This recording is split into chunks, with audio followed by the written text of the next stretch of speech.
नारायणं नमस्कृत्य नरं चैव नरोत्तमं देवीं सरस्वतीं व्यासं ततो जयमुदीरयेत्। महाभारत की कथा में और दूसरी जगह भागवत आदि कथा में कहीं कहीं भिन्नता मिलेगी तो ये आश्चर्य होता है कि ये सही है कि वो सही है। इसमें आपको बतावें कि महाभारत की रचना व्यास जी ने पहले की है और भागवत की रचना बाद में की है। भागवत ये महाभारत की रचना के समय व्यास जी महाराज के हृदय में इतनी ज्यादा भक्ति का भाव नहीं था। भागवत जब लिखने लगे तो भक्ति के अंदर पहले डूबे और उसके बाद भागवत लिखे। तब उनके मन में ये भावना रही कि लोगों के मन में भी भक्ति का उदय हो, तो वहां उन्होंने और ढंग से कथाओं को लिखा है। इसलिए आप देखो यहां भगवान से जो बातचीत होती है युधिष्ठिर आदि की, किसी की भी बहुत ज्यादा भक्ति की बात नहीं होती है, लौकिक बातें होती हैं, व्यवहार की बातें होती हैं, भक्ति की बात कम होती है। जैसे कल आपने नारद जी का उपदेश सुना, भक्ति की बात कम है, बहुत कम है। भगवान कृष्ण ये संबोधन कोई कोई कभी कभी युधिष्ठिर जी बोलते हैं। जैसे अब जरासंध का प्रसंग है तो भागवत में और ढंग से है, यहां और ढंग से है। यहां कल आपने सुना कि युधिष्ठिर महाराज राजसूय यज्ञ करना चाहते थे। क्यों करना चाहते थे कि ऊंचे लोक के अंदर नारद जी पांडु से मिले तो पांडु ने कहा कि नारद जी मेरे बच्चों को कहो कि वे राजसूय यज्ञ करें, मुझे बड़ी तृप्ति मिलेगी। और वैसे भी राजसूय यज्ञ करना चाहिए राजा को, परंतु भगवान से सलाह लिए बिना किए नहीं। भगवान ने कहा कि जरासंध के रहते हुए तो आप राजसूय यज्ञ करोगे, बाधा पड़ेगी, उससे तो लड़ाई करना भी बड़ा मुश्किल है, कौन लड़े उसके से। जरासंध के पास में इतनी शक्ति है, आप कोई नहीं लड़ सकते। मैं लड़ा हुआ हूं इसलिए बोलता हूं। भीमसेन, अर्जुन और हम तीनों उसके पास जाएंगे। युधिष्ठिर महाराज ने कहा कि मैं राजसूय यज्ञ के बहाने से आप तीनों के प्राण संकट में नहीं देख सकता, मुझे राजसूय यज्ञ नहीं चाहिए। भगवान ने कहा इतने हिम्मत मत हारो, राजसूय यज्ञ करो। हम तीनों उसके पास जाते हैं, वो भीमसेन से लड़ेगा और भीमसेन उसके प्राण ले लेगा, इसमें संदेह नहीं है। ऐसा पूरा विचार किया और रवाना हो गए। यहां तक कथा हो गई। वैशंपायन जी कहते हैं युधिष्ठिर की अनुमति प्राप्त करके श्री कृष्ण, भीमसेन और अर्जुन तीनों भाई मगध के लिए चल पड़े। पद्मसर, कालकूट, गंडकी, महाशोण, सदानीरा, गंगा, चर्मणवती आदि पर्वत और नदी नदों को पार करते हुए वे मगध देश में जा पहुंचे। वहां जाकर उन लोगों ने ब्राह्मणों जैसा वस्त्र पहन लिया, वल्कल वस्त्र पहन लिए और कुछ ही समय में वे श्रेष्ठ पर्वत गोरथ पर पहुंच गए। उस पर बड़े सुंदर सुंदर वृक्ष और जलाशय थे। गौओं के लिए वह बहुत मुख्य क्षेत्र था। इसलिए उसको गोरथ पर्वत बोलते थे। उस पर्वत पर से मगधराज की राजधानी बहुत स्पष्ट साफ दिख रही थी। वहां पहुंचते ही उन लोगों ने सबसे पहले राजधानी की पुरानी बुर्ज नष्ट भ्रष्ट कर दी। तदनंतर मगधपुरी में प्रवेश किया। इन दिनों वहां बड़े अपशकुन हो रहे थे। ब्राह्मणों ने जाकर जरासंध से निवेदन किया और कहा कि महाराज, अपने नगर में महान अरिष्ट लक्षण प्रकट हो रहे हैं, तो अरिष्ट की शांति का कोई उपाय करना चाहिए। तब उन्होंने कहा कि बोलो क्या करें, कि आप अरिष्ट की शांति के लिए हाथी पर चढ़कर अग्नि की परिक्रमा करो। उन्होंने अग्नि की परिक्रमा की।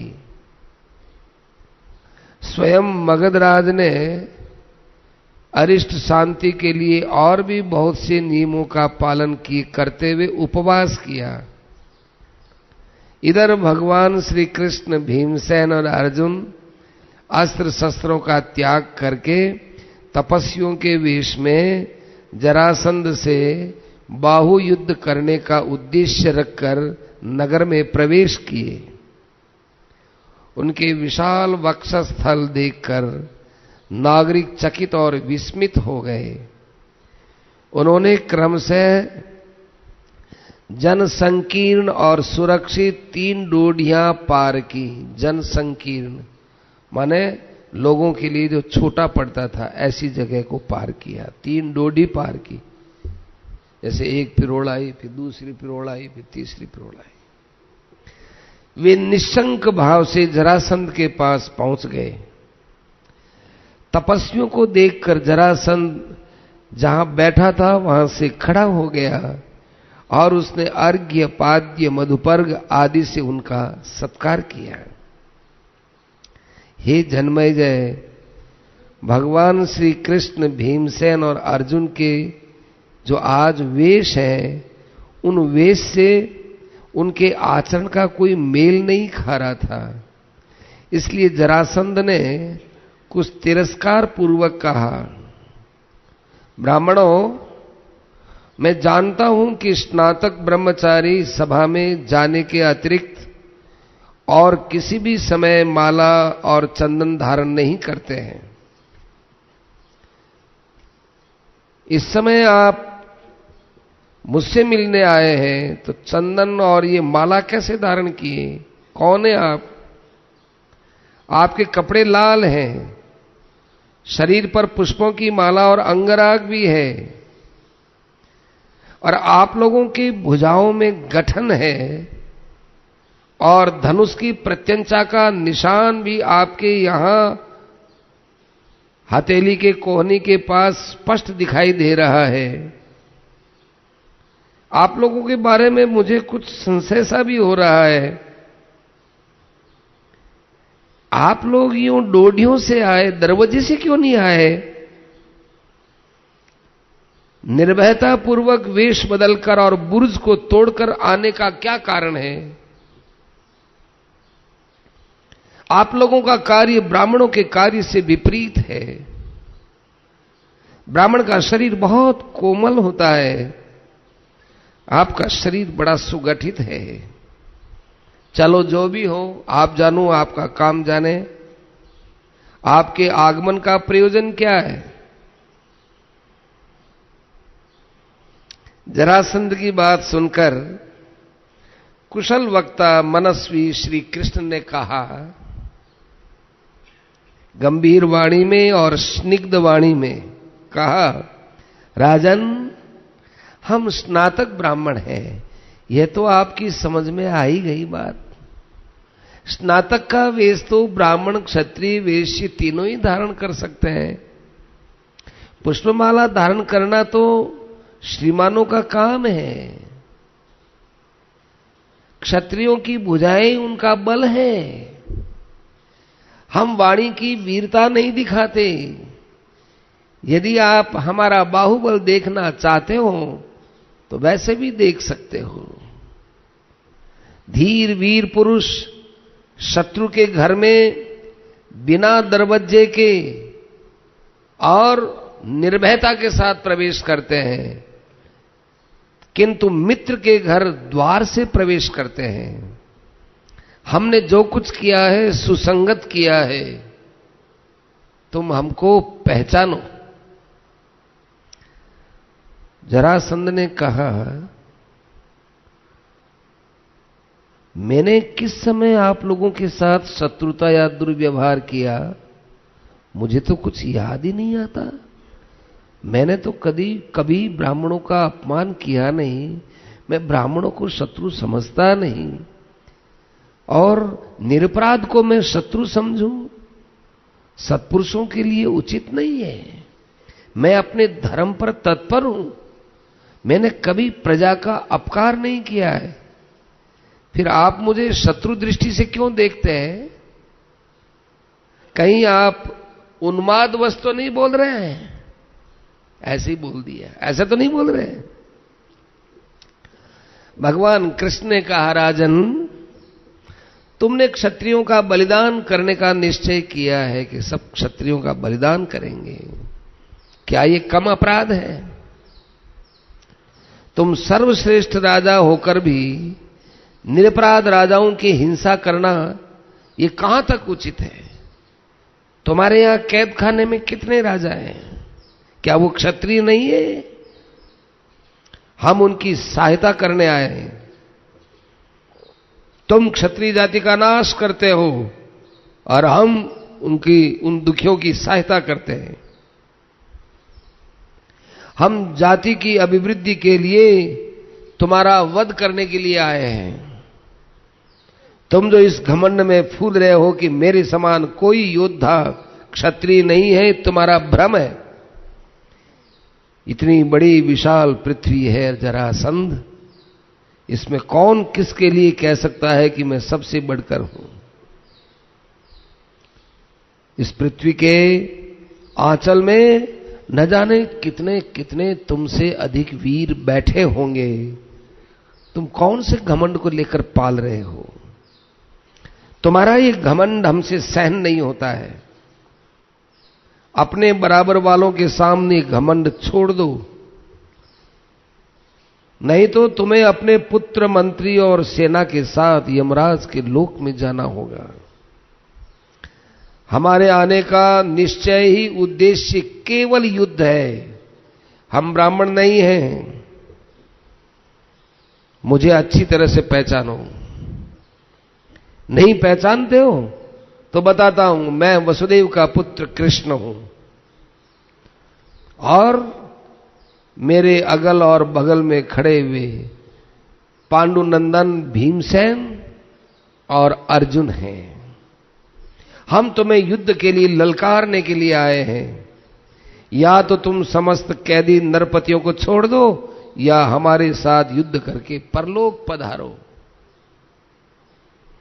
जरासंध ने कहा, वासुदेव,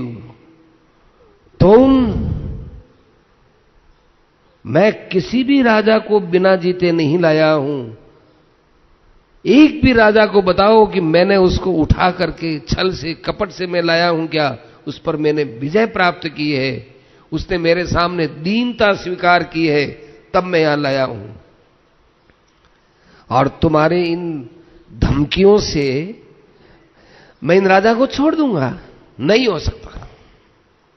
तुम चाहो तो सेना के साथ लड़ो, तुम चाहो तो मेरे अकेले के साथ लड़ो, तुम चाहो तो युद्ध कर सकते हैं।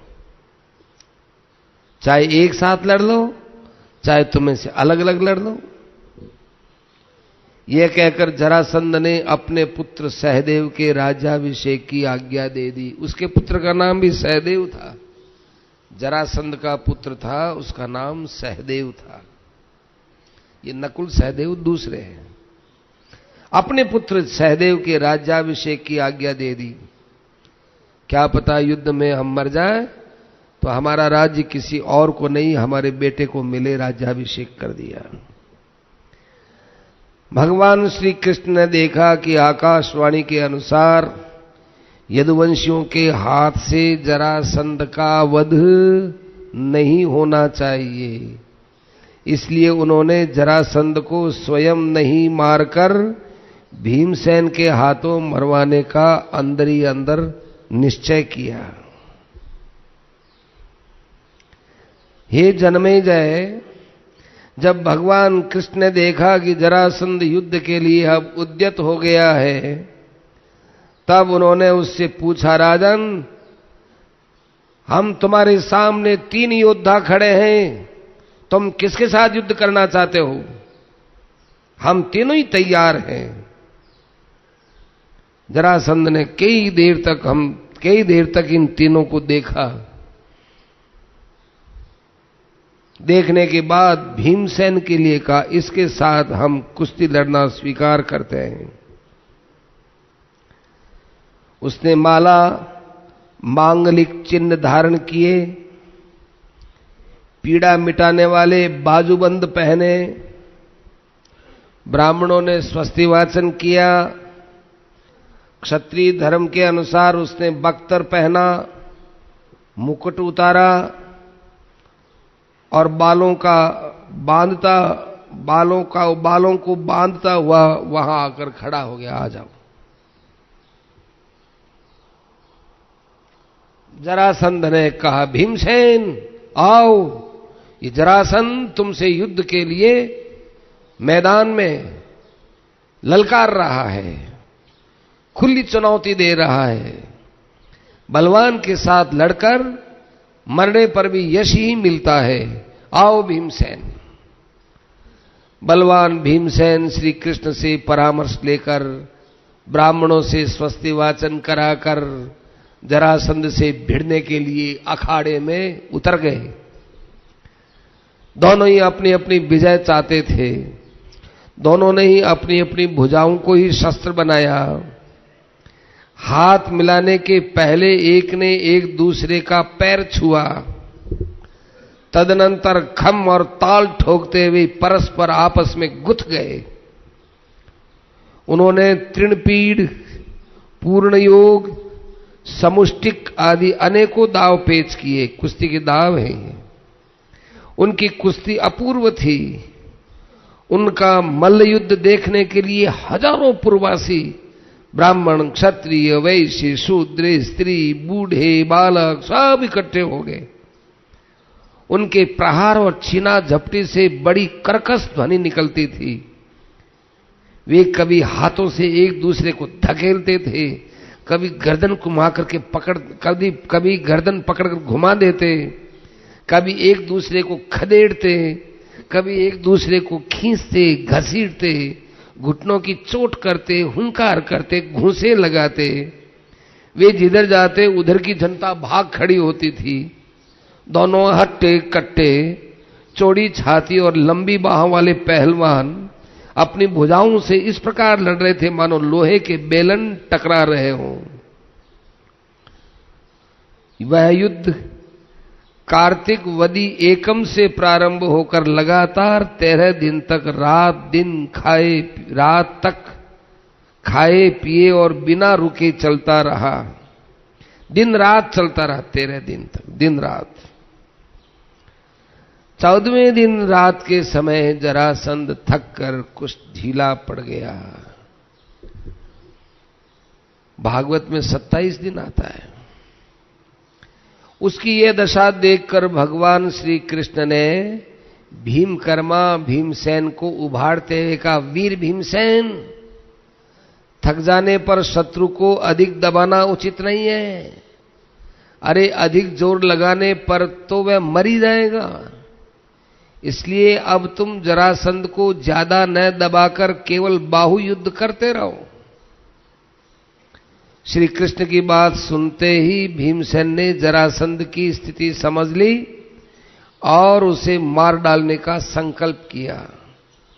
भगवान श्री कृष्ण ने भीमसेन की और भी फुर्ती करने के लिए उत्साहित करते हुए संकेत किया कि भीमसेन, तुम में दैव बल और वायु बल दोनों ही है। तुम जरासंध पर तनिक भी उन बलों को दिखाओ तो सही, वो बल कब काम लोगे। कृष्ण का इशारा समझकर बलवान भीमसेन ने एकदम जोश खाकर जरासंध को दोनों हाथों से उठा लिया, बड़े जोर से आकाश में घुमाने लगा। 100 बार घुमाकर उसे जमीन पर पटका और घुटने की चोट से उसकी पीठ की रीढ़ की हड्डी को पीस दिया।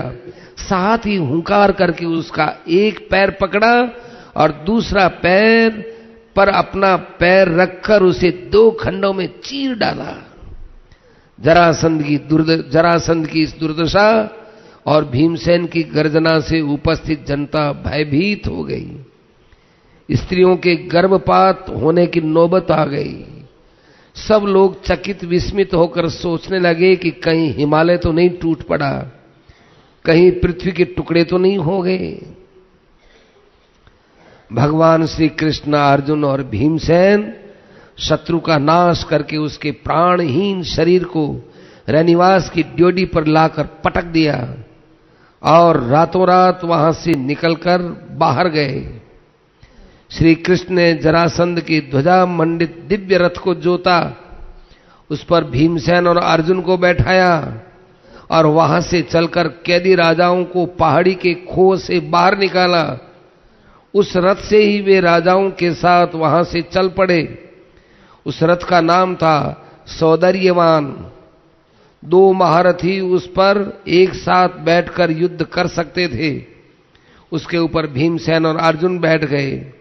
भगवान श्री कृष्ण ने सारथी का काम किया। उस रथ पर बैठकर कभी इंद्र ने 99 बार दानवों का संहार किया था। उसके ऊपर एक दिव्य ध्वजा थी जो बिना किसी आधार के लहराती रहती थी, बिना आधार के। इंद्रधनुष की सी उसमें चमक थी। 1 योजन दूर से वो ध्वजा दिख जाती थी।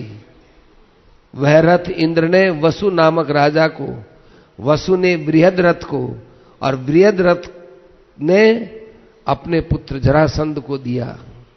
वह दिव्य रथ पाकर बड़ी प्रसन्नता के साथ तीनों भाई वहां से आगे की यात्रा करने लगे। परम यशस्वी करुणा वर्णालय भगवान श्री कृष्ण रथ हाँक कर गिरिव्रत से बाहर निकले, खुले मैदान में आए।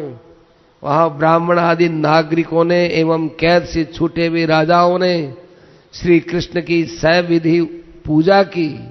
राजाओं ने कहा, हे सर्वशक्तिमान प्रभु, आपने भीम और अर्जुन को निमित्त बनाकर हमें छुड़ाकर हमारे धर्म की रक्षा की है। ये आपके लिए कोई नई बात नहीं है। हम जरासंध रूप विशाल ताल के दुख दलदल में फंस गए थे। आपने हमारा उद्धार किया, हम दुख से मुक्त हो गए। आपने हमारी उज्जवल कीर्ति स्थापित कर दी। हम आपके सामने नम्रता से झुककर खड़े हैं। अब हमारे लिए आप कोई आज्ञा दीजिए। आप कठिन से कठिन भी आज्ञा देंगे तो भी हम प्राण पर्यंत उसका पालन करेंगे। भगवान श्री कृष्ण ने आश्वासन देते हुए बड़े शांत और मीठे वचनों से कहा, धर्मराज युधिष्ठिर चक्रवर्ती पद प्राप्त करने के लिए रासु यज्ञ करना चाहते हैं। आप लोग उनकी सहायता कीजिए। राजा लोग सब आपस में अपना अपना मुंह दिखाने लगे। अरे कैसी बढ़िया आज्ञा दी है, हम तो क्या समझ रहे थे, उन्होंने कितनी बढ़िया आज्ञा दी। महाराज युधिष्ठिर के राजसु यज्ञ में जाना। बड़े आनंद में विभोर होकर गदगद भाव से भगवान के सामने उन्होंने कहा, महाराज आपकी आज्ञा का हम पालन करेंगे। और भगवान श्री कृष्ण को अनेक प्रकार की रत्न राशि भेंट देने लगे। भगवान ने कृपा करके बड़ी कठिनाई से भेंट को स्वीकार किया। उनका कि भेंट तो वहां जाकर दो। जरासंध का पुत्र सहदेव अपने मंत्रियों और पुरोहितों को साथ में लेकर बड़ी नम्रता से भगवान श्री कृष्ण के सामने उपस्थित हुए। सहदेव ने कहा, प्रभु मैं अपने पिताजी को पहले से ही निवेदन करता था कि आपके साथ बैर न करें, पर पिताजी इस बात को मानते नहीं थे। मेरा हृदय से आपके चरणों में प्रेम है। मैं आपको भेंट प्रदान करता हूं, आप स्वीकार करो। भगवान श्री कृष्ण ने और अर्जुन ने और भीमसेन ने सहदेव का वहां राज्याभिषेक किया। सहदेव, तुम्हारे राज्य में यदि कभी कोई कठिनाई आए तो तुम हमको याद कर लेना। सहदेव बड़ी प्रसन्नता से अपने राजधानी में लौट गया। भगवान श्री कृष्ण अपने दोनों फुफेरे भाइयों के और सब राजाओं के साथ धन रत्न लदे रथ पर शोभायमान इंद्रप्रस्थ पहुंचे। आज धर्मराज युधिष्ठिर के आनंद की सीमा नहीं रही। भगवान ने कहा, राजेंद्र, बड़े सौभाग्य की बात है कि वीरवर भीमसेन ने जरासंध को मारने और कैदी राजाओं को कैद से छुड़ाने का सुयश प्राप्त किया है। इससे बढ़कर और क्या आनंद होगा कि भीमसेन और अर्जुन कार्य सिद्ध करके सकुशल निर्विघ्न लौटा है। धर्मराज युधिष्ठिर ने बड़ी प्रसन्नता से भगवान श्री कृष्ण का सत्कार किया, भाइयों को गले लगाया। जरासंध की मृत्यु से सभी पांडव आनंदित हुए। बंधन मुक्त राजाओं से मिलकर और भेंट स्वीकार कर उनका आदर सत्कार किया और फिर समय पर उन्हें विदा भी कर दिया।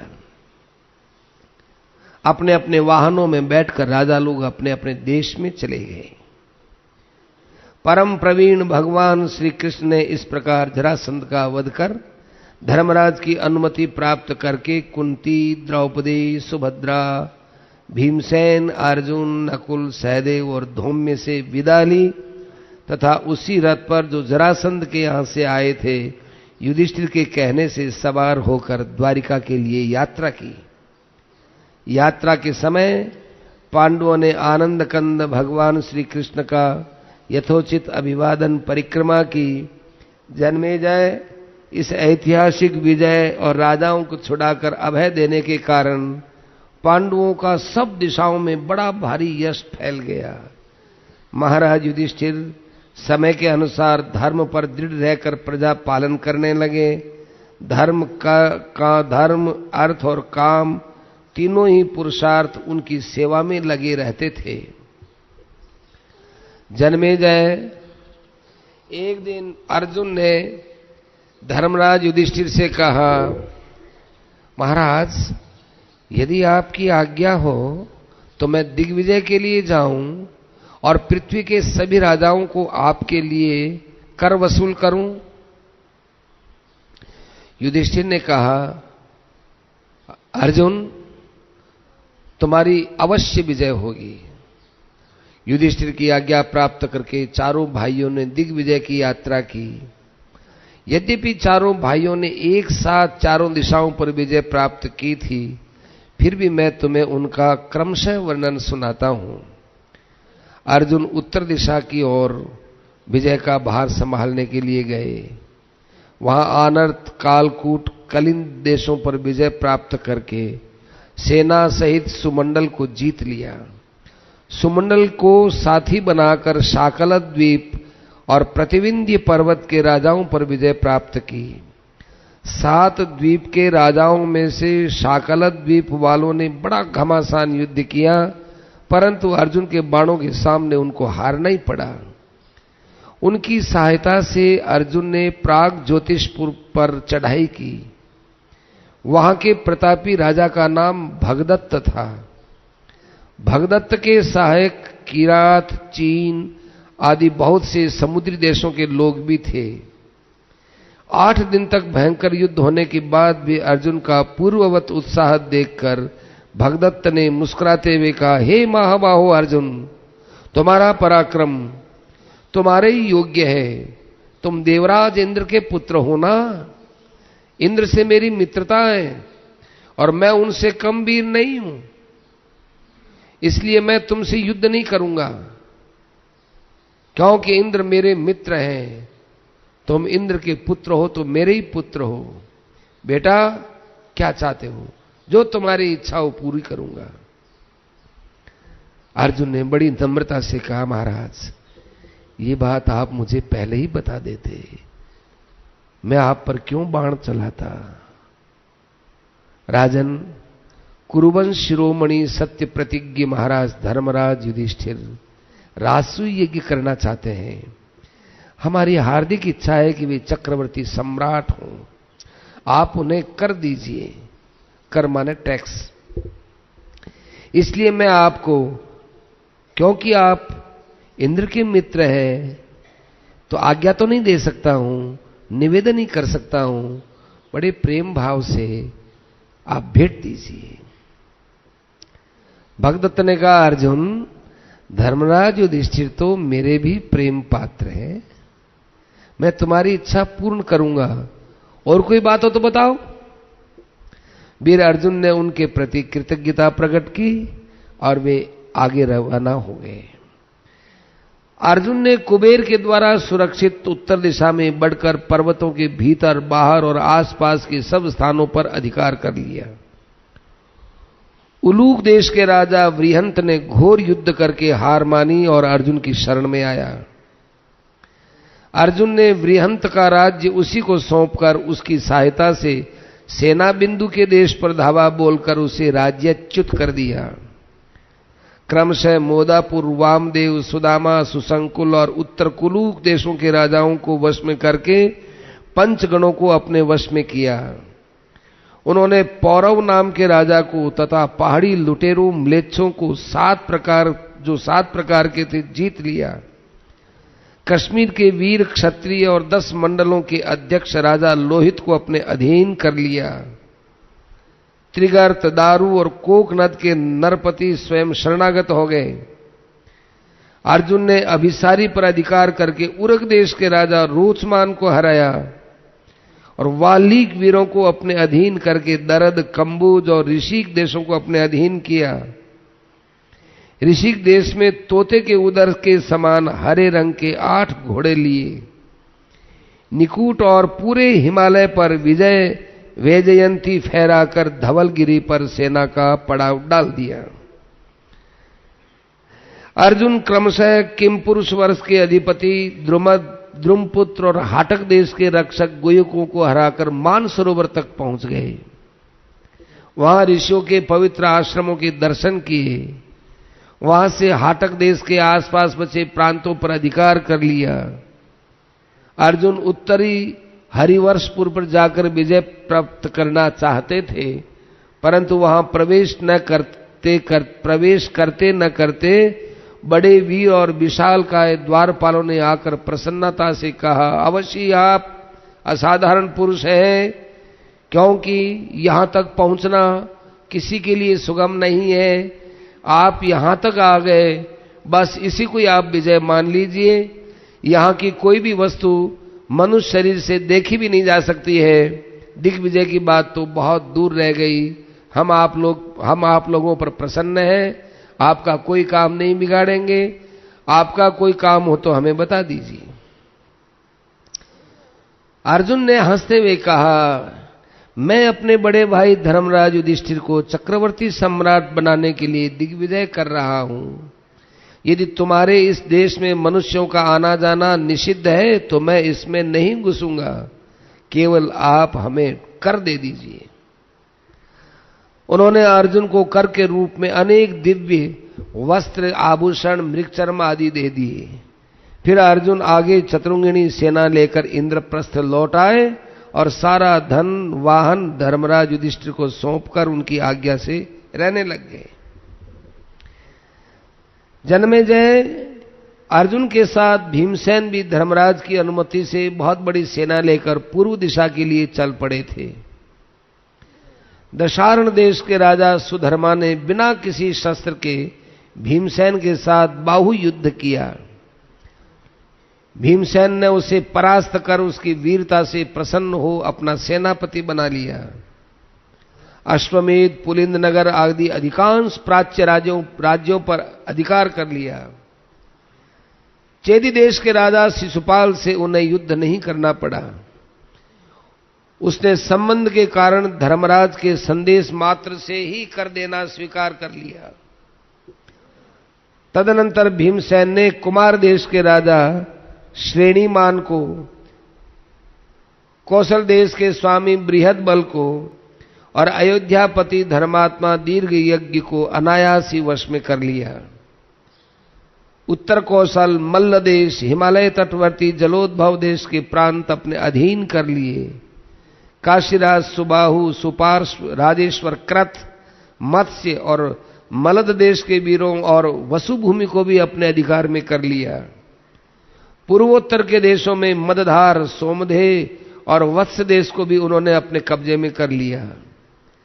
भर्ग देश के स्वामी निषाद राज और मणिमान पर विजय प्राप्त करके दक्षिण मल्ल और भोगवान पर्वत पर भी उन्होंने अधिकार कर लिया।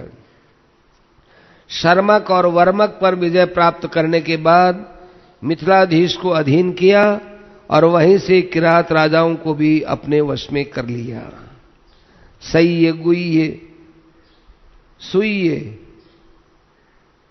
प्रसुम, दंड, दंडधार आदि नरपति अनायासी परास्त हो गए।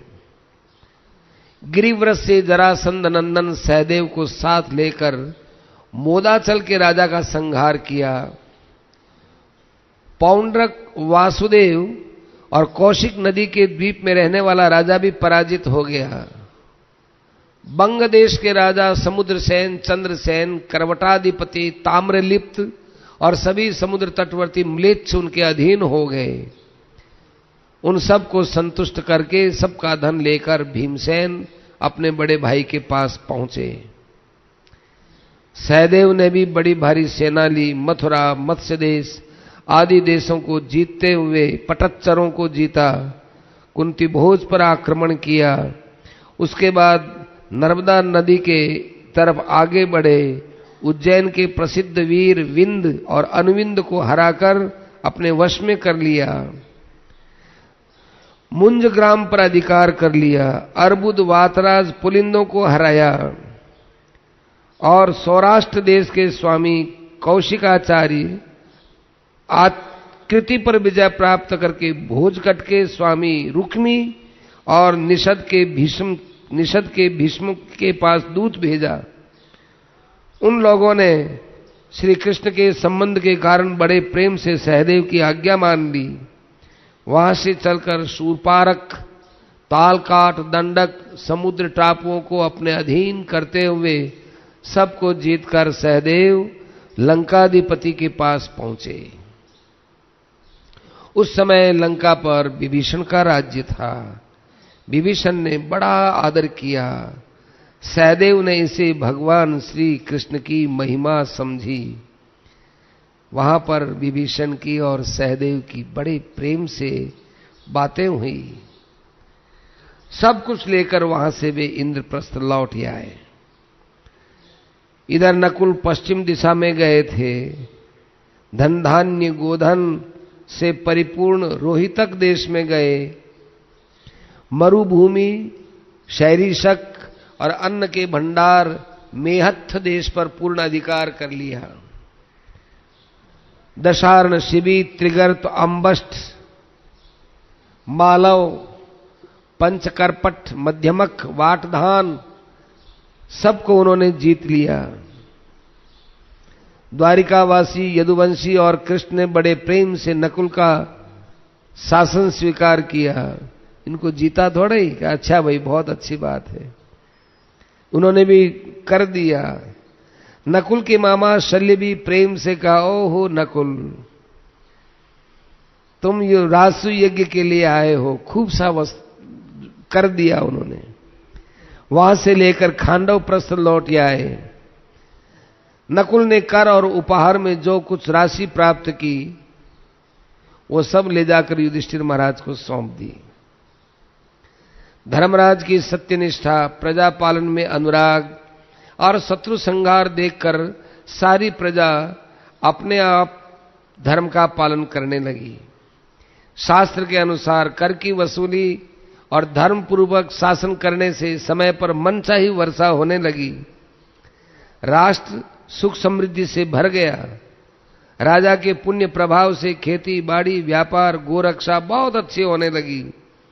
प्रजा में परस्पर की धोखेबाजी मिट गई। चोरी और लूट खसोटों का नाम नहीं रहा।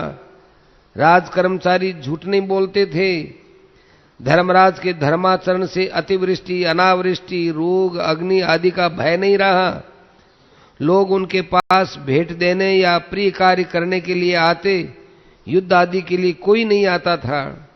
धर्मानुकूल धन की आमदनी से कोष भरा पूरा और अक्षय रहता था।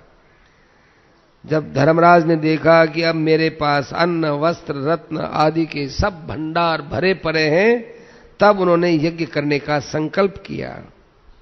मित्रों ने उनसे अलग अलग और इकट्ठे होकर भी आग्रह किया कि यही यज्ञ करने का शुभ समय है, जल्दी काम करना चाहिए। जिन दिनों लोगों का आग्रह सीमा पर पहुंच गया था, उन्हीं दिनों में अकस्मात भगवान श्री कृष्ण भी वहां पर पधार गए। जन्मेजय, भगवान श्री कृष्ण तो स्वयं नारायण हैं, वेद स्वरूप हैं, बड़े बड़े ज्ञानियों के ध्यान में आने वाले हैं, जड़ चेतनमय जगत में सबसे श्रेष्ठ और विश्व ब्रह्मांड के उद्गम स्थान तथा प्रलय स्थान है। वे भूत भविष्य वर्तमान के स्वामी, दैत्यनाशक, भक्तवत्सल और आपातकाल में शरण देने वाले हैं। भगवान श्री कृष्ण अपने भक्ति युधिष्ठिर पर कृपा करने के लिए असंख्य धन, अक्षय रत्न राशि, महान सेना लेकर रथ की ध्वनि से दिग्दिगंत को मुखरित करते हुए इंद्रप्रस्थ आ पहुंचे। बहुत उच्च स्तर पर उनका सम्मान किया गया। महाराज युधिष्ठिर अपने भाई पुरोहित धौम्य, कृष्ण द्वैपायन, व्यास इत्यादियों के साथ में लेकर वे आगे आए और कृष्ण से मिलते हुए बोले कि भैया कृष्ण, ये सारा भूमंडल आपकी कृपा प्रसाद से ही हमें मिला है, सब कुछ आपकी संपत्ति है, ये सब आपके लिए है। मैं चाहता हूं इसके द्वारा विधि पूर्वक हवन और ब्राह्मण भोजन संपन्न हो। आप मुझे अभिलषित राजसूय यज्ञ के लिए अनुमति दीजिए। गोविंद, अब आप यज्ञ की दीक्षा ग्रहण कीजिए। आपके यज्ञ से मैं निष्पाप हो जाऊंगा, अथवा मुझे ही यज्ञ दीक्षा लेने की अनुमति दीजिए। आपकी इच्छा अनुसार सारा कार्य संपन्न होगा। मुस्कुराते हुए भगवान श्री कृष्ण ने युधिष्ठिर के गुणों का वर्णन करते हुए कहा, महाराज आप सम्राट हैं, ये यज्ञ नहीं महायज्ञ है, ये आप ही को करना चाहिए, आप ही इसकी यज्ञ दीक्षा लीजिए। युधिष्ठिर ने कहा, ऋषिकेश, आप मेरी इच्छा के अनुसार स्वयं ही आ गए, मेरा तो संकल्प सिद्ध हो गया, अब यज्ञ संपन्न होने में कोई संदेह नहीं रहा। अब धर्मराज युधिष्ठिर ने सहदेव और मंत्रियों को आज्ञा दी कि ब्राह्मणों एवं पुरोहित धौम्य की आज्ञा अनुसार यज्ञ की सारी सामग्री शीघ्र मंगाई जाए। अभी धर्मराज युधिष्ठिर की बात पूरी नहीं हो पाई कि सहदेव ने नम्रता से कहा, महाराज आपकी आज्ञा से पहले ही हम लोगों ने ये काम इकट्ठा, सब काम कर दिया है। उसी समय कृष्ण द्वैपायन तेजस्वी तपस्वी वेदज्ञ ब्राह्मणों को लेकर आए और इस यज्ञ के ब्रह्मा बने और सुसामा सामवेद के उद्गाता बने। ब्रह्मज्ञानी याज्ञवल्क्य अध्वर्यु बने, पैल और धम होता बने। यज्ञ में 4 हैं, 1 2 3 4, तो ब्रह्मा, होता, अध्वर्यु, उद्गाता, ये 4 जो ब्राह्मण बैठते हैं वो इनके नाम होते हैं। शास्त्रोक्त विधि से स्वस्ति वाचन के बाद सबने आपस में यज्ञशाला का पूजन किया। शिल्पकारों ने आज्ञानुसार देव मंदिरों के समान बहुत सी सुगंधित भवनों की निर्माण की आज्ञा दी। धर्मराज ने सहदेव को आज्ञा दी कि निमंत्रण देने के लिए दूत भेजो। सहदेव ने दूतों को भेजते समय कह दिया कि देश के समस्त ब्राह्मण और समस्त क्षत्रियों को निमंत्रण दें, आओ, तथा वैश्य और सम्मानीय शूद्रों को भी साथ में लेके आओ। आप केवल निमंत्रण देकर ही मत आ जाना, उनको साथ में लेकर आना। जन्मेजय ब्राह्मणों ने ठीक समय पर धर्मराज को राजसूय यज्ञ की दीक्षा दी। उन्होंने हजारों ब्राह्मण, भाई, सगे संबंधी, सखा, सहचर, समागत क्षत्रिय और मंत्रियों के साथ मूर्तिमान धर्म के समान यज्ञशाला में प्रवेश किया। चारों ओर से शास्त्र पारंगत, वेद वेदांत में निपुण झुंड के झुंड ब्राह्मण आने लगे। उनके निवास के लिए हजारों कारीगरों के द्वारा ऐसे ऐसे अलग अलग स्थान बनाए थे जहां अन्न, जल, वस्त्र आदि की किसी प्रकार की कोई कमी नहीं थी और सब ऋतुओं के योग्य उनकी सामग्री थी। उन निवास स्थान में ब्राह्मण कथा वार्ता एवं भोजन आदि प्रसन्न चित्त से करते रहते थे। जब देखो वहां वही कोलाहल हो रहा था, आइए लीजिए, आप दान लीजिए, लीजिए लीजिए लीजिए हो रहा था। महाराज युधिष्ठिर ने भीष्म, धृतराष्ट्र एवं अन्य सभी हस्तिनापुर वासियों को बुलाने के लिए नकुल को भेजा। उन्होंने वहां जाकर सबको बड़े विनय के साथ प्रणाम किया एवं महाराज युधिष्ठिर का निमंत्रण उनके सामने रखा। पितामह भीष्म, आचार्य द्रोण, प्रज्ञा चक्षु धृतराष्ट्र, महात्मा विदुर, कृपाचार्य, दुर्योधन आदि सभी कौरव, गांधार देश के राजा सुबल, शकुनी, अचल, वृषक, कर्ण, शल्य, वाहलिक, सोमदत्त, भूरी, भूरिश्रवा, अश्वत्थामा, जयद्रथ, द्रुपद, धृष्टद्युम्न, शाल्व, भगदत्त, पर्वतीय प्रदेश के नरपति, बृहदबल, पौंड्रक, वासुदेव, कुंतीभोज, कलिंगाधिपति वंग, आकर्ष, कुंतल, मालव इत्यादि इत्यादि सिंघल, कश्मीर आदि के देश के राजा सब यज्ञ भूमि के अंदर इकट्ठे हो गए। यज्ञ में समागत राजा और राजकुमारों की गणना कोई कर नहीं सकता था। सभी बहुमूल्य भेंट लेकर आए थे। बलराम, अनिरुद्ध, कंक, सारण, गद, प्रद्युम्न, सांब, चारुदेश, उल्मुख आदि समस्त यादव महारथी भी वहां उपस्थित थे। धर्मराज की आज्ञा से सभी समागत राजाओं को सत्कार पूर्वक अलग अलग स्थानों में ठहराया गया। उनके लिए जो स्थान बनाए गए थे उनमें खाने पीने की सारी सामग्री, बावड़ियां, हरे हरे मनोहर बाग बगीचे थे। स्वागत सत्कार के बाद सब लोग अपने अपने निवास स्थानों में ठहर गए। धर्मराज युधिष्ठिर ने पितामह भीष्म और गुरु द्रोणाचार्य के चरणों में प्रणाम करके प्रार्थना की, आप लोग इस यज्ञ में पधारे हैं, ये आप ही का यज्ञ है। अब आप मेरी पूर्ण रूप से सहायता कीजिए। इस विशाल धनागार को आप अपना ही समझिए और इस प्रकार कार्य कीजिए जिससे मेरा मनोरथ सफल हो। यज्ञ दीक्षित धर्मराज ने उन लोगों की सम्मति से सबको एक एक कार्य सौंपा। दुशासन को भोजन संबंधी पदार्थों की देखभाल में लगाया। अश्वत्थामा को ब्राह्मणों की सेवा शुश्रूषा में लगाया और संजय राजाओं के स्वागत सत्कार में लगाए गए। भीष्म पितामह, द्रोणाचार्य सभी कार्यों और कर्मचारियों का निरीक्षण करने लगे। कृपाचार्य सोने, चांदी और रत्नों की देखभाल तथा दक्षिणा देने के कार्य पर नियुक्त किए गए। वाल्मीक, धृतराष्ट्र, सोमदत्त और जयद्रथ घर के स्वामी की तरह स्थित हुए बैठे थे। धर्म के मर्मज्ञ महात्मा विदुर खर्च करने के काम में और दुर्योधन भेंट में आए हुए पदार्थों को रखने के काम में लगाए गए कि आप लोग जो आए पदार्थ भंडार में रखो, ये दुर्योधन का काम।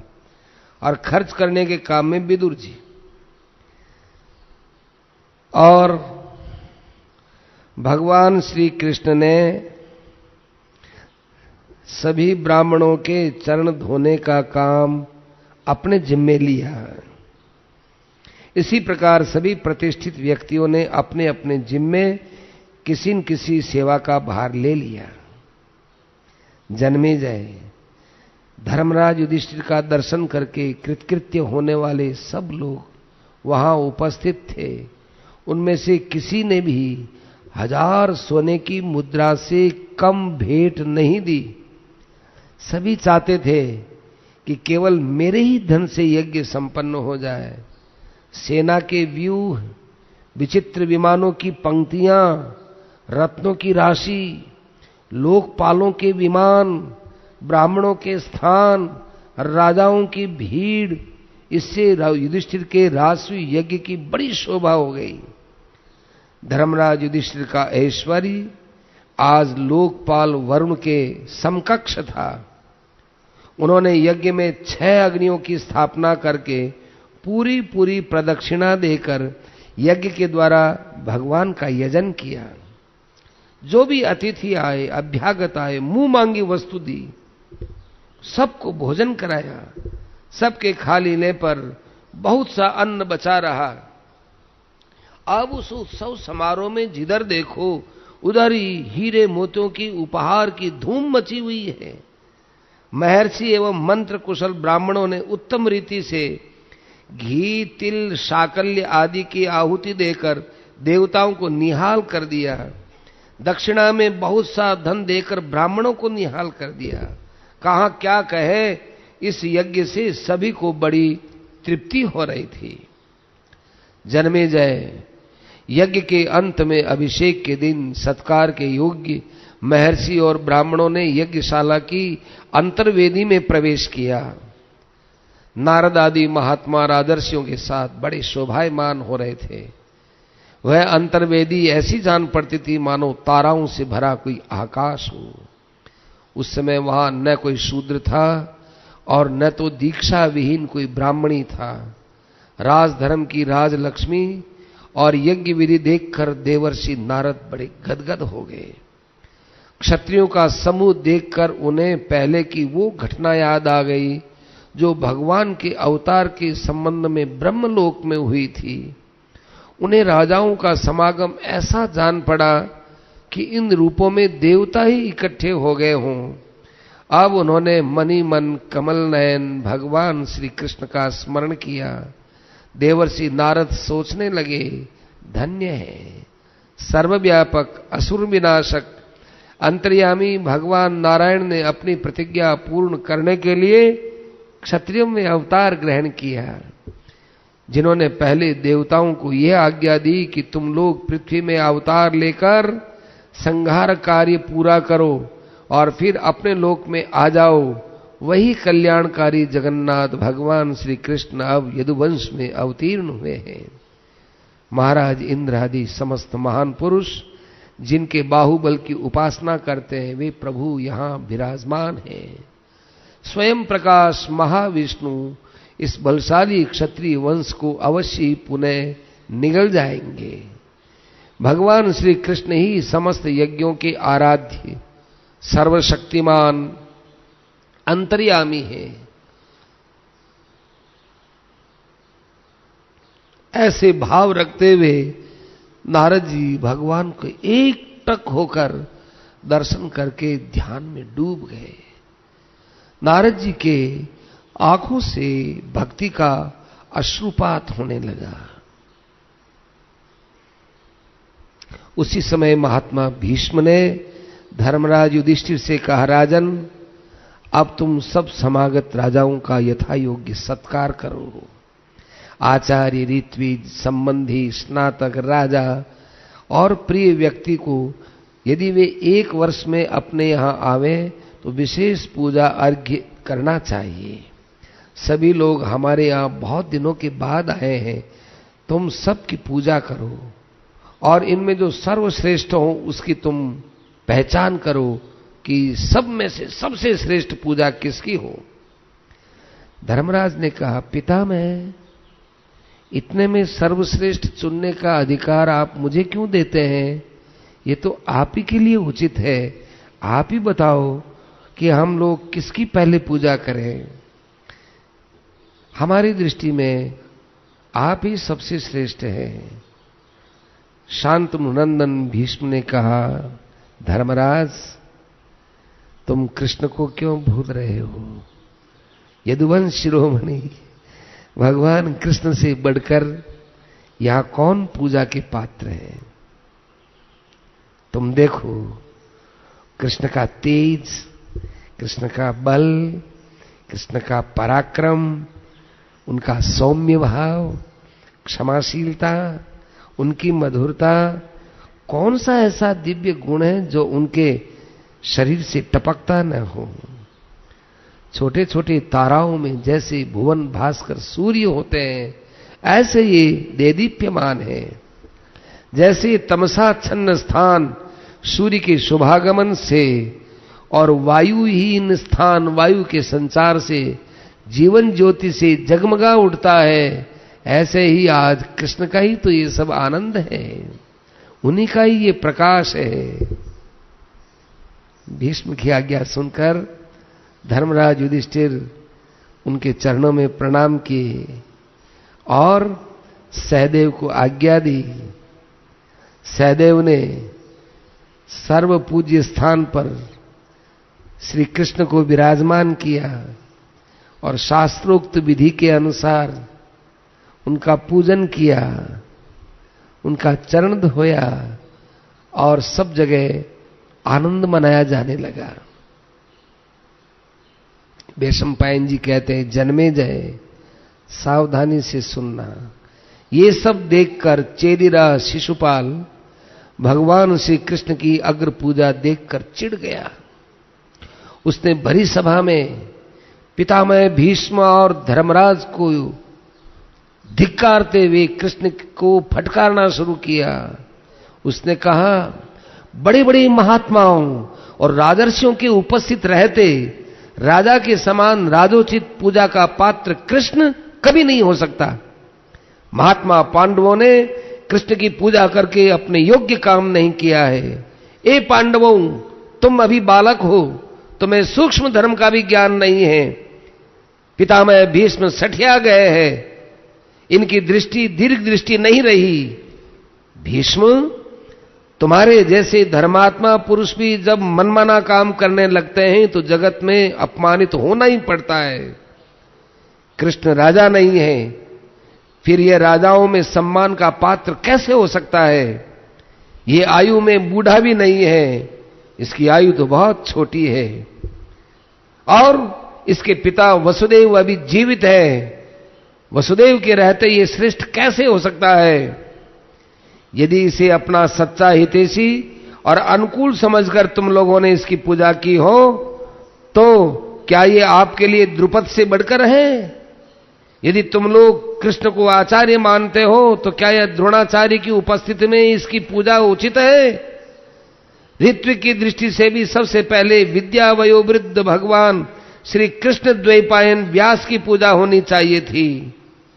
युधिष्ठिर, इच्छा मृत्यु पूर्व श्रेष्ठ पितामह भीष्म के रहते तुमने कृष्ण का पूजन क्यों किया? तुम्हें इस बात का उत्तर देना पड़ेगा। शास्त्र पारदर्शी वीर अश्वत्थामा के सामने कृष्ण की पूजा का क्या अर्थ है? पांडवों, राजाधिराज दुर्योधन, भरतवंश के आचार्य महात्मा कृपाचार्य, किम पुरुषों के आचार्य द्रुम और पांडु के समान सम्मानीय सर्वगुण संपन्न भीष्मक को छोड़कर उनकी उपस्थिति में तुमने कृष्ण की क्या समझकर अग्र पूजा की है? यह कृष्ण न ऋत्विज है, न राजा है, न आचार्य है, फिर तुमने किस कामना से इसकी पूजा की है? यदि तुम्हें कृष्ण की अग्र पूजा करनी थी तो इन राजाओं को और हमको यहां क्यों बुलाया गया? क्यों हमको यहां अपमानित किया गया? हम लोग भय लोभ आदि के कारण तुम्हें कर नहीं दे रहे थे। हम तो ये समझते थे कि ये सीधा साधा धर्मात्मा युधिष्ठिर बेचारा कोई यज्ञ कर रहा है, हमको भी अच्छे काम में सहयोग दिया जाना चाहिए। ये सम्राट होता है तो बहुत अच्छी बात है। बड़ी सद्भावना लेकर हम यहां आए थे। सो तुम इस गुणहीन कृष्ण की पूजा करके हमारा तिरस्कार करते हो। तुम अचानक ही धर्मात्मा के रूप में प्रख्यात हो गए, कोई धर्म का काम किया नहीं, इसलिए तुम आज धर्मच्युत भी अकस्मात हो गए हो, तुम्हारी बुद्धि का दिवाला निकल गया है। शिशुपाल ने भगवान श्री कृष्ण की ओर मुंह करके कहा, अरे कृष्ण, तुम ये सब देख रहे हो? मैं मानता हूं कि पांडव बेचारे डरपोक और तपस्वी हैं, उन्होंने यदि ठीक ठाक नहीं भी समझा है तो तुम्हें तो कम से कम जानना चाहिए था कि क्या तुम इस पूजा के अधिकारी हो। जो अधिकारी होता है वो कभी कहता है कि मैं अधिकारी हूं। यदि कायरता और मूर्खतावश इन्होंने तुम्हारी पूजा कर भी दी हो तो तुम्हें ये पूजा विनम्रता के कारण से अस्वीकार कर देनी चाहिए थी। क्यों तुमने स्वीकार किया? जैसे कुत्ता लुक छिपकर जरा सा भी घी चाट ले और अपने को धन्य धन्य मानने लगे, वैसे तुम ये अयोग्य पूजा स्वीकार करके अपने को बड़ा मान रहे हो। हाय हाय, ऐसी तुम्हारी बुद्धि। तुम्हारी इस अनुचित पूजा से हम राजाओं का कोई अपमान नहीं होता है। क्या हो गया? ये पांडव तो स्पष्ट रूप से तुम्हारा ही तिरस्कार कर रहे हैं। नपुंसक का ब्याह करना, अंधे को रूप दिखाना, राज्यहीन को राजाओं में बैठा देना, जिस प्रकार अपमान होता है, ऐसे ही एक अयोग्य तुम्हारी पूजा करके भी पूजा का अपमान हुआ है। हमने आज युधिष्ठिर को भी पहचान लिया, भीष्म को भी पहचान लिया, और तुमको तो पहले से ही पहचानते थे। आज हमने तुमको और पहचान लिया कि तुम कितने घटिया दर्जे के आदमी हो। तुम सब एक से एक बढ़कर हो। ऐसा कहकर शिशुपाल अपने आसन से खड़ा हुआ और कुछ राजाओं को साथ लेकर वहां से जाने के लिए तैयार हुआ। महाराज युधिष्ठिर ने तत्क्षण शिशुपाल के पास जाकर समझाते हुए मधुर वाणी से कहा, हे शिशुपाल, आपका ये कहना उचित नहीं है। कड़वी बात कहना निरर्थक तो है ही, अधर्म भी होता है। तुम इसी जबान से किसी का सम्मान भी कर सकते हो, मीठा भी तो बोल सकते हो। क्या कड़वा बोलना जरूरी है? क्या ये तुम नहीं समझते कि हमारे पितामह भीष्म धर्म के रहस्य को नहीं जानते? अवश्य जानते हैं। आप व्यर्थ में ये वाणी का दोष क्यों ले रहे हो? क्यों उनका तिरस्कार कर रहे हो? देखिए, यहां वयोवृद्ध बहुत से राजा उपस्थित हैं। किसी को भी कृष्ण की पूजा बुरी नहीं लग रही, फिर आपको इसमें क्या बुरा लग रहा है? हे चेदी नरेश, पितामह भीष्म ही भगवान श्री कृष्ण के वास्तविक स्वरूप को जानते हैं। श्री कृष्ण के संबंध में उनके जैसा तत्वज्ञान आपको थोड़ा ही है। युधिष्ठिर इस प्रकार कह ही रहे थे कि भीष्म पितामह ने संबोधित करते हुए कहा, धर्मराज, भगवान श्री कृष्ण त्रिलोकी में से सबसे श्रेष्ठ हैं। जो इनकी पूजा को स्वीकार नहीं करता है, उसके सामने अनुनय विनय करना अधर्म है। क्षत्रिय धर्म के अनुसार जो जिसे युद्ध में जीत लेता है वह उससे श्रेष्ठ होता है।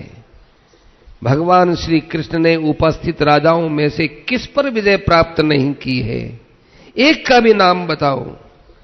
ये केवल हमारे ही पूज्यों ऐसी बात नहीं, सारे जगत के पूजनीय हैं।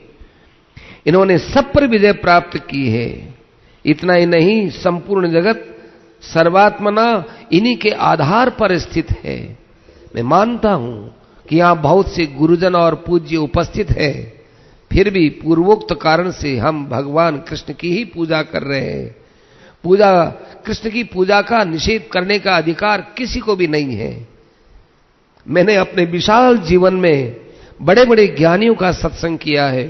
उनके मुंह से मैंने कृष्ण के कितने कितने दिव्य गुणों को सुना है, और मैं भी एकांत में बैठा हुआ इनके गुणों के अंदर डूब जाता हूं, और उनके गुणों में डूबने से मुझे महान आनंद की प्राप्ति होती है। मैं तो यहां कृष्ण की पूजा का वर्णन मेरे अनुभव से कर रहा हूं, सुनी सुनाई बात पर नहीं कर रहा हूं।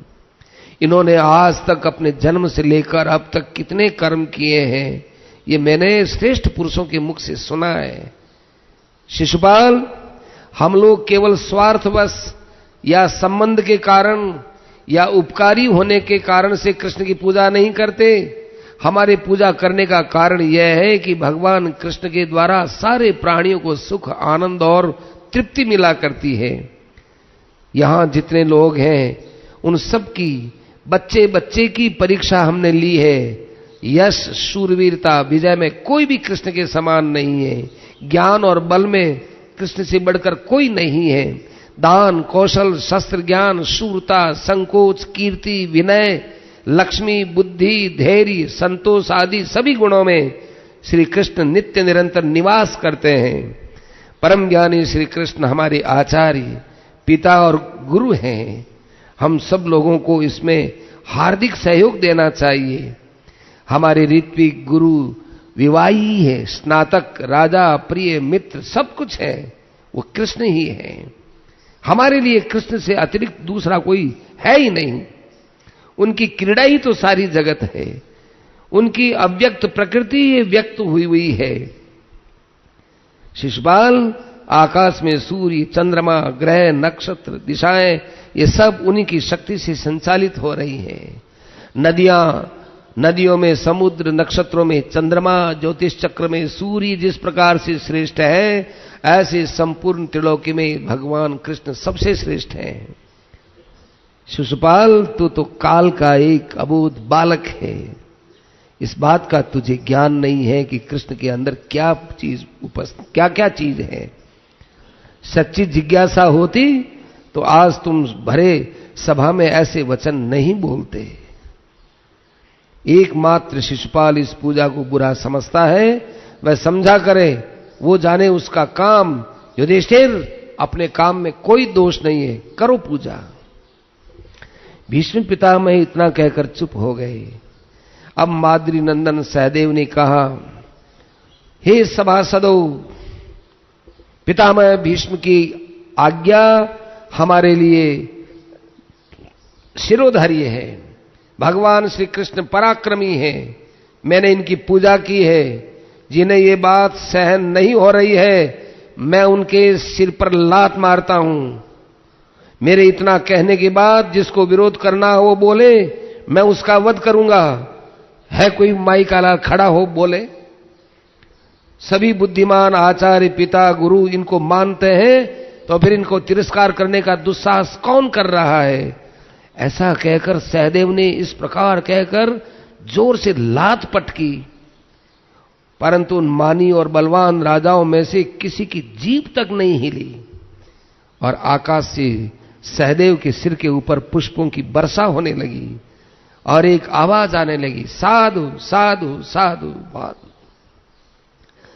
नारद जी वहां बैठे हुए थे। नारद जी गदगद हो गए और उनके आंखों से अश्रु बहने लगे। खड़े होकर सबके सामने कहने लगे, जो लोग भगवान कृष्ण की पूजा नहीं करते, उन्हें जिंदा रहने पर भी मुर्दा ही समझना चाहिए। उनके साथ तो कभी बात भी नहीं करनी चाहिए और ऐसों के दर्शन भी नहीं करने चाहिए। इसके अनंतर सहदेव ने ब्राह्मण और क्षत्रियों की यथोचित पूजा की।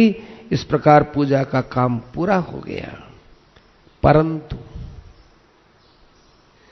भगवान श्री कृष्ण की पूजा से शिशुपाल भरी सभा में इतनी बात सुनते पर भी आग बबूला था। उसकी आंखें खून से उगल रही थी। उसने राजाओं को पुकार कर कहा, मैं सेनापति बनकर खड़ा हूं। आप लोग किस अधेड़ बुन में पड़े हैं? आइए हम लोग डटकर यादवों और पांडवों को सम्मिलित करके सेना से भिड़ जाएं। इस प्रकार शिशुपाल यज्ञ में विघ्न डालने के लिए राजाओं को उत्साहित करने की सलाह देने लगा। कुछ लोग क्रोध से तिलमिला रहे थे, चेहरे पर शिकन पड़ गई। वे यही सोच रहे थे कि कृष्ण की पूजा भी ना हो और युधिष्ठिर का यज्ञांत अभिषेक भी ना हो। धर्मराज युधिष्ठिर ने देखा कि बहुत से लोग क्षुब्ध सागर के भांति उमड़कर युद्ध करना चाहते हैं। तब उन्होंने पितामह भीष्म के पास जाकर कहा, पितामह अब मुझे क्या करना चाहिए? आप यज्ञ की निर्विघ्न समाप्ति और प्रजा के हित का कोई उपाय बताइए। पितामह भीष्म ने कहा, बेटा डरने की कोई बात नहीं है। क्या कभी कुत्ता सिंह को मार सकता है? मैंने पहले ही तुम्हारे कर्तव्य का निश्चय करके सब बात बता दी। जैसे सिंह के सो जाने पर कुत्ते भौंकते रहते हैं, वैसे ही भगवान श्री कृष्ण के चुप रहने से ही ये चिल्ला चिल्ला रहे, कोई फर्क पड़ने वाला नहीं है। मूर्ख शिशुपाल अनजान में इन राजाओं को यमपुरी भेजना चाहता है। निस्संदेह भगवान श्री कृष्ण शिशुपाल का तेज भी खींच लेना चाहते हैं। वे जिसको खींच लेना चाहते हैं उसकी पहले ऐसी ही बुद्धि हो जाया करती है। ये सारे जगत के मूल कारण और प्रलय स्थान है। युधिष्ठिर कोई चिंता मत करो।